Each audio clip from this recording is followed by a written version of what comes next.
मैं हूं Arpita Arya. Cruise drugs case में मुंबई से दिल्ली तक अब हलचल है। मुंबई में आर्यन की जमानत पर बॉम्बे हाईकोर्ट में सुनवाई है। जाने माने वकील मुकुल रोहतगी आर्यन की पैरवी करेंगे। आर्यन की विशेष और सेशन कोर्ट में 2 बार जमानत खारिज हो चुकी है।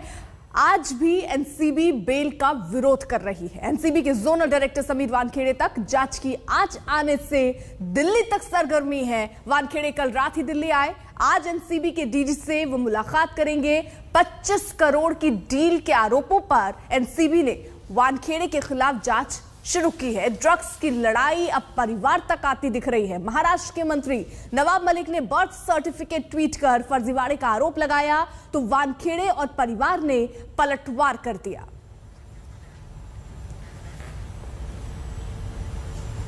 आर्यन की बेल पर सुनवाई से पहले मुंबई के एनसीबी दफ्तर में हलचल तेज है। थोड़ी देर पहले अधिकारी एनसीबी दफ्तर से फाइल लेकर निकले हैं और कहां जा रहे हैं ये बता रहे हैं हमारे संवाददाता अरविंद ओझा। तो आर्यन केस के आईओ हैं वीवी सिंह, वो कुछ दस्तावेज सर आप एफिडेविट फाइल करेंगे? एफिडेविट फाइल करेंगे सर? नहीं, आज एफिडेविट का नहीं है, आज सिर्फ बेल का मैटर लगा। तो बेल का विरोध करेंगे सर? सर बेल का विरोध करेंगे। आप देख पा रहे हैं जो ये वीवी सिंह है आर्यन केस के आईओ हैं और इनके हाथ में आप देख पा रहे होंगे जो ये लाल रंग की फाइल है।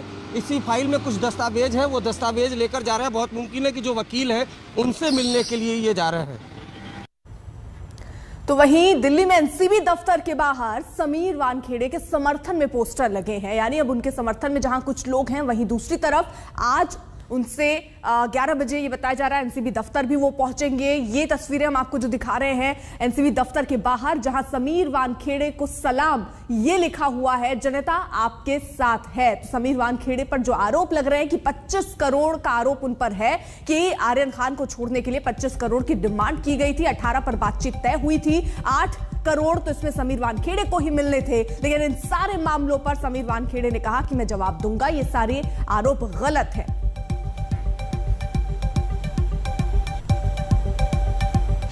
एनसीबी दफ्तर के बाहर समीर वानखेड़े को लेकर कुछ लोगों ने पोस्टर्स लगाए हैं जिसमें लिखा है समीर वानखेड़े को सलाम, जनता आपके साथ है, झुकना नहीं फर्ज निभाओ। ये पोस्टर क्लेम किया जा रहा है हिंदू सेना की तरफ से, जिसको सुरजीत यादव नाम के शख्स ने यहाँ पर लाकर लगाया है। ये जो दीवार है ये इसके अंदर ही एनसीबी का दफ्तर है, जहाँ पे एनसीबी के डीजी, डीडीजी और तमाम जोनल ऑफिसर्स दिल्ली के बैठते हैं। जाहिर है इस केस को शुरुआत में ही पॉलिटिसाइज किया जा रहा था। इस पे राजनीति शुरू हो गई थी। नवाब मलिक ने आरोप प्रत्यारोप लगाए। उसके बाद समीर वानखेड़े के फादर भी सामने आए, उन्होंने भी मीडिया से बातचीत की। उनकी पत्नी सामने आई, उन्होंने भी मीडिया से बातचीत की। तो इस पूरे मामले को एक ड्रग्स की जांच से हटाकर एक ऐसा मोड़ दिया जा रहा है जिसमें कहीं ना कहीं राजनीति और धर्म दोनों ही शामिल नजर आ रहे हैं। कैमरामैन अंकित के साथ तंसीम हैदर, दिल्ली आज तक। इस वक्त 2 सहयोगी हमारे साथ जुड़ चुके हैं। अरविंद ओझा हमारे साथ मौजूद है एनसीबी दफ्तर मुंबई से, इस वक्त वो मौजूद हैं। साथ ही साथ तंसीम हैदर हमारे साथ एनसीबी दफ्तर दिल्ली से मौजूद है। तंसीम, जैसे कि रिपोर्ट हम देख रहे थे, समीर वानखेड़े के समर्थन में कुछ पोस्टर्स लग रहे हैं, लेकिन आपका रुख करूं उससे पहले जल्दी से रुख कर लेते हैं। नवाब मलिक प्रेस कॉन्फ्रेंस कर रहे हैं, सीधे सुनिए क्या कह रहे हैं। शायद आप लोगों को जानकारी ना हो कि महाराष्ट्र में कोई शेड्यूल कास्ट, शेड्यूल ट्राइब या ओबीसी सर्टिफिकेट इशू होता है तो पहले बहुत सारी शिकायतें आती रही कि ये बोगस सर्टिफिकेट पे लोग नौकरी हासिल कर लेते हैं। इसलिए एक वैलिडिटी कमेटी बनाई गई, स्क्रूटनी कमेटी। जब कैटेगरी में कोई नौकरी या एडमिशन लेता है उसके सर्टिफिकेट को वैलिड करना कंपलसरी है। ये सर्टिफिकेट इशू किया गया मुंबई डिस्ट्रिक्ट कलेक्टर ऑफिस से, लेकिन केंद्र सरकार में किसी भी प्रकार का कोई इस तरह का प्रावधान नहीं है कि वो वैलिडिटी कराई जाए। सिर्फ कलेक्टर से जानकारी हासिल की जाती है और कलेक्टर से जानकारी हासिल करके सर्टिफिकेट इशू हुआ इतने पे वो नौकरी कायम हो जाती है। सारे दलित संगठन मुझसे बात कर रहे हैं, दलित कार्यकर्ता बात कर रहे हैं और इस सर्टिफिकेट को लेके वो सभी लोग इस स्क्रूटनी कमेटी के सामने अपनी कंप्लेंट दर्ज कराएंगे और मांग करेंगे कि एक गरीब शेड्यूल कास्ट का हिस्सा इन्होंने छीनकर फर्जीवाड़ा करके सरकारी नौकरी हासिल की, और उस कानून में जब ये सिद्ध हो जाता है कि ये सर्टिफिकेट बोगस है, तो वो सर्टिफिकेट के आधार पे आदेश पारित होता है कि सर्टिफिकेट के आधार पे जो भी फ़ायदा लिया गया वो पूरी तरह से विड्रॉ किया जाए। और उस कानून में ये भी प्रोविज़न है कि 2 साल से 7 साल की सज़ा का प्रावधान है। हमें लगता है ये स्क्रूटनी कमेटी के सामने, जो वैलिडिटी कमेटी है, उसके सामने मामला जल्द जाएगा और हमें आशा है कि सच्चाई देश के सामने आएगी। जिस दलित भाई का हक इन्होंने छीना था उन्हें मिलेगा और इनके ऊपर कानून के तहत कार्रवाई होगी। ये जो बर्थ सर्टिफिकेट को लेके चीज़ें थी हमने आपके सामने रखी। कहा जा रहा है कि जाली सर्टिफिकेट नवाब मलिक ने रखा है। अगर ये जाली है तो असली कौन सा है, ये उनके परिवार के लोग या स्वयं वो असली सर्टिफिकेट लाएं। उनके पिताश्री अपना जो कास्ट सर्टिफिकेट है वो लोगों के सामने रख रहे हैं। वानखेड़े साहब को मैं कहना चाहता हूं कि समीर वानखेड़े का कास्ट सर्टिफिकेट लोगों के सामने रिवील करें।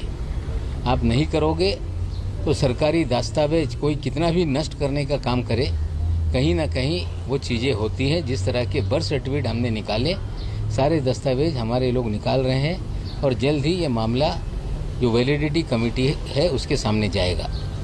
जहाँ तक सवाल है कि आज हमने अपने ट्विटर पे एक खत जो मुझे प्राप्त हुआ है, वो खत किसी एनसीबी के दफ्तर के एक अधिकारी ने अपना नाम गुप्त रखने की शर्त पे वो खत मुझे भेजा है। उस खत को मुझे मिले हुए 2 दिन हो गए। जब मैं जा रहा था परभनी के लिए, उसी दिन खत हमें प्राप्त हुआ था। उस खत की प्रति महाराष्ट्र के मुख्यमंत्री जी को भी दी गई है, उन लोगों की तरफ से गृह मंत्री जी को भी दी गई है, महाराष्ट्र के डीजी को दी गई है और अन्य कांग्रेस के अध्यक्षा और पूर्व अध्यक्ष को भी मांग है वो खत। मैं एक जिम्मेदार नागरिक के नाते मेरा दायित्व बनता है कि ये खत जो एनसीबी ने विजिलेंस कमेटी के जरिए जांच शुरू की है, हम इस खत को डीजी एनसीबी को भेजेंगे, रिक्वेस्ट करेंगे कि इस जांच में इस खत में जो तथ्य लिखे गए हैं 26 केसेस का उसमें जिक्र किया गया है, उस जांच में भी इसको शामिल करें। ये हम अपनी मांग उनके सामने रखेंगे और बहुत सारी चीज़ें हैं। अगर किसी को कोई सवाल पूछना है तो निश्चित रूप से पूछ सकते हैं। सर 2 चीज सर पहले सर सर्टिफिकेट को लेकर सर उसमें क्या बताया गया? नहीं, उसमें किस तरह से दफ्तर में कुछ विशेष अधिकारियों का गिरोह बना हुआ है, फर्जी मामले में लोगों को फंसाया जाता है, पैसे वसूल किए जाते हैं, जो ईमानदार अफसर है उन्हें दरकिनार किया जाता है और कहीं ना कहीं ये पूरी जानकारी उस लेटर में जो दी गई है 26 मामलों की, हमें लगता है जांच होगी तो निश्चित रूप से और भी बहुत चीज़ों का खुलासा होगा। सर आपने सर्टिफिकेट को लेकर स्पेसिफिक करना चाहेंगे सर, कानून में क्या प्रावधान है? आप सर जो लेटर आपको प्राप्त हुआ है, क्या इसकी जांच महाराष्ट्र सरकार ने करनी चाहिए या पुलिस विभाग ने या एनसीबी ने? देखिए, ये एनसीबी के अंतर्गत जो गलत चीज़ें हैं वो ये मामला है। विजिलेंस की जांच शुरू हो गई। जिस तरह से पिछले कई दिनों से आरोप लगते रहे, हम स्वागत करते हैं कि कम से कम एनसीबी ने अपनी साख को कायम रखने के लिए एक जांच बिठाने का काम किया है और निश्चित रूप से जब जांच चल रही है तो जो दस्तावेज सामने आए हैं, हम विनती कर रहे हैं कि इस चीज़ों की भी जांच हो। हमें लगता है कि एजेंसी कोई गलत नहीं होती। एक गंदी मछली पूरे तालाब को गंदा कर देती है। अगर उस मछली को पकड़ा जाए, उसकी जांच हो तो तालाब पाक हो जाएगा। हमें लगता है वो शुरुआत हुई है। कम से कम जो एजेंसी है उस पर जो सवाल उठ रहे थे, इस जांच से वो साफ होंगे। लेकिन पत्र का कंटेंट अगर उसके बारे में आप थोड़ा सा बताएं, क्योंकि काफी कुछ पत्रों को पढ़ने के बाद ये 26 मामले हैं, अलग अलग केसेस हैं जिसमें किस तरह से एक निगरों को फंसाया गया है, किस तरह से किसको फंसाया गया है, फिल्म वाले मामले को भी चीज़ें उसमें रखी गई है। हमें लगता है ये सारा पत्र आप पढ़ लेंगे तो 26 मामलों का उसमें जो केसेस है उसका जिक्र है और सारी चीज़ें उसमें है।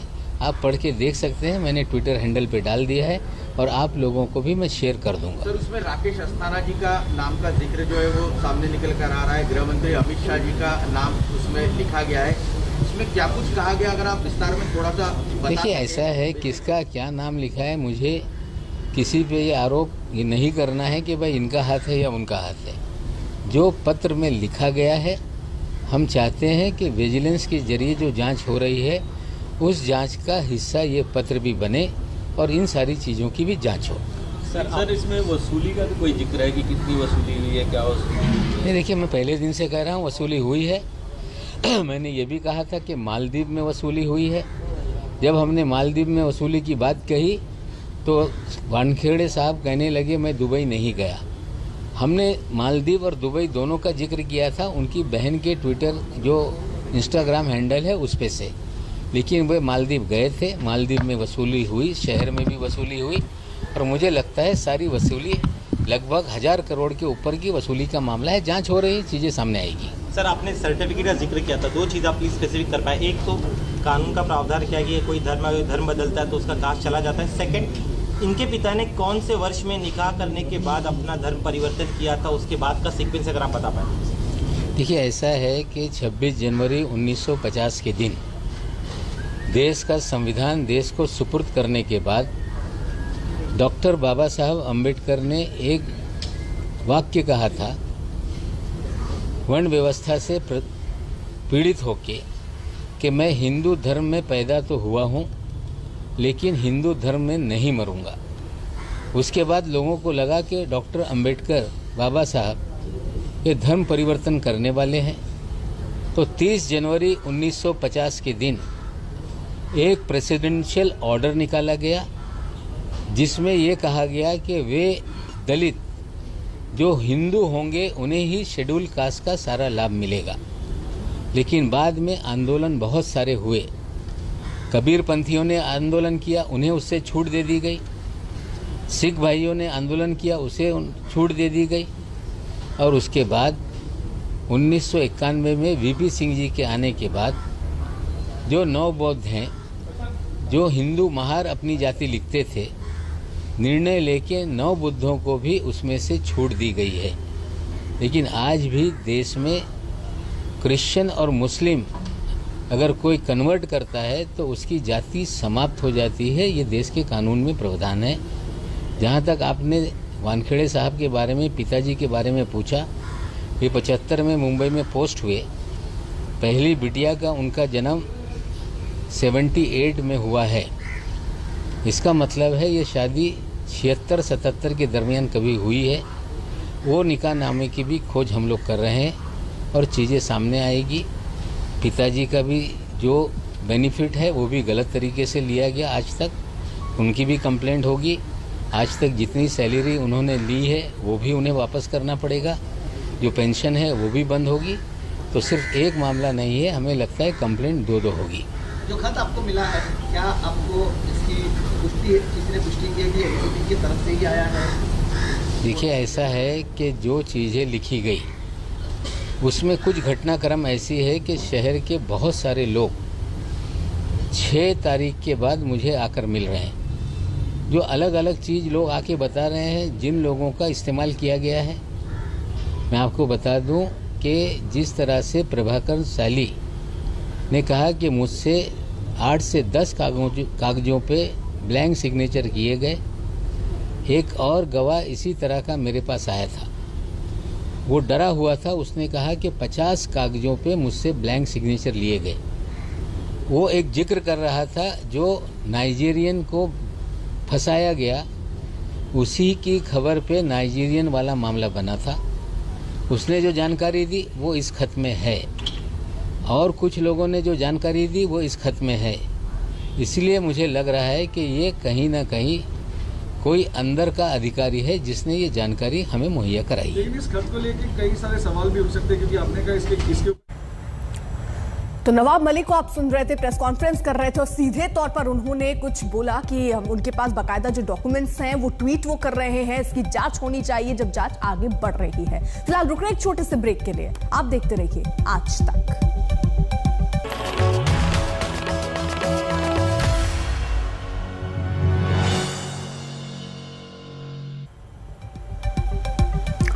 अब बात आम आदमी पार्टी के मिशन यूपी की। आम आदमी पार्टी के राष्ट्रीय संयोजक और दिल्ली के सीएम अरविंद केजरीवाल के अयोध्या दौरे का आज दूसरा दिन है। आज उन्होंने पहले हनुमानगढ़ी में दर्शन किए और फिर रामलला गए। कल उन्होंने सरयू तट पर आरती में हिस्सा लिया था।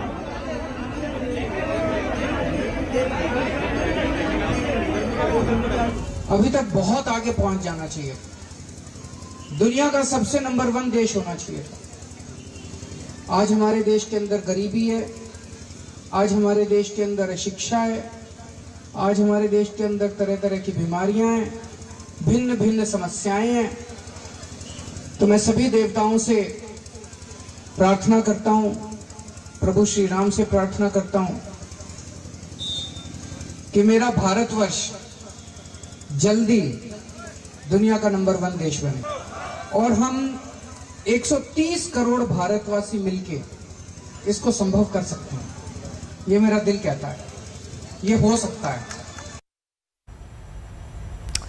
फिलहाल रुक रहे एक छोटे से ब्रेक के लिए, कुछ और खबरों के साथ लौटेंगे। आप देखते रहिए आज तक।